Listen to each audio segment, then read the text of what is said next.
Hindi ko na maalala kung saan at kung paano nagsimula ang lahat, pero kung nasaan man ako ngayon at sino ako sa kasalukuyan, ito ay buhat at pasasalamat ko sa isa sa mga taong nagbigay sa akin ng inspirasyon at motibasyon bilang isang mag-aaral.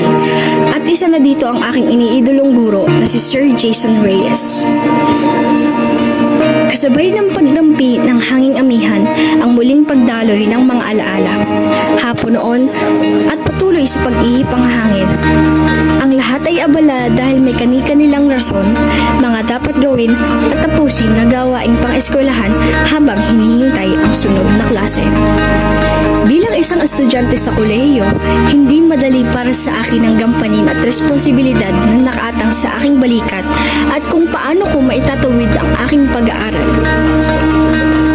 Dumadating sa punto na nariyan ang pressure dahil sabay-sabay ang kailangang ipasang requirement, pagkapagod, pagkadismaya at kawalan ng gana at pag-asa para magpatuloy sa pag-aaral.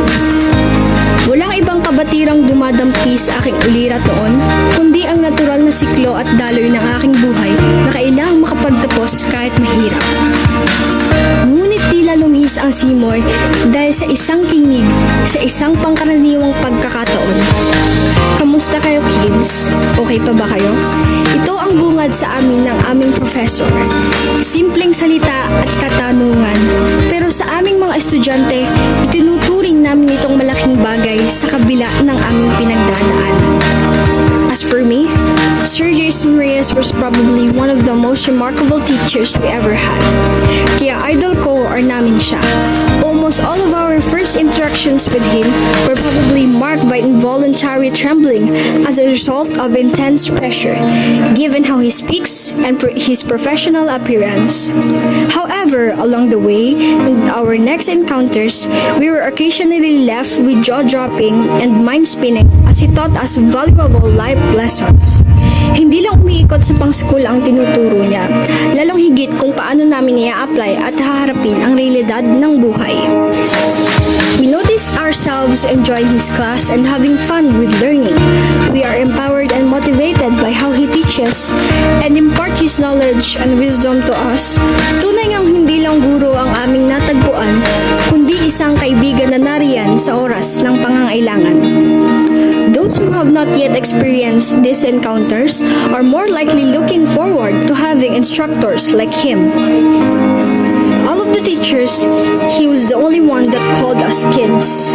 It may sound too childish, but for us, it reminds that somehow we students matter and of great importance.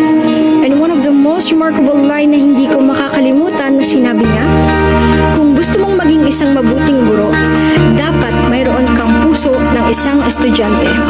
Indeed, we appreciate and commend you for your amazing journey, and we thank you for bringing us along with you in the world of academia and real life.